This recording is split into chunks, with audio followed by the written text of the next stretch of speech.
আজ প্রথম নিজের হাতে সব কিছু রান্না করলাম। আসসালামু আলাইকুম বন্ধুরা, সবাইকে শুভ দুপুরের শুভেচ্ছা। আজকে আমি নিজে রান্না করেছি, মা অবশ্য গুছিয়ে দিয়েছিল।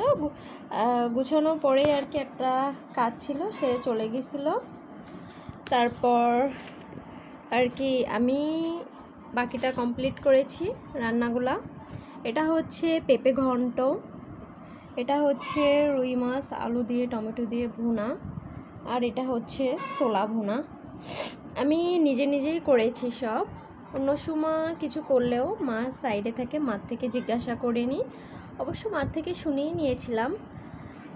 তারপর রান্না করেছি একা একা। ছোলাটা খেয়ে এত মজা লাগছে যে নিজে রান্না করছি সেটা নিজেরই মনে হচ্ছে না, এত টেস্ট লাগছে। তরকারিগুলোর স্বাদও আমার কাছে ভালো লেগেছে, বাট আমার কাছে ভালো লাগলে হবে না, কারণ রান্নাটা আমি নিজেই করেছি। এখন যদি সবাই খেয়ে ভালো বলে তখনই বলা যাবে না আসলে আমি ভালো রান্না করেছি গাইস। আল্লাহ হাফেজ।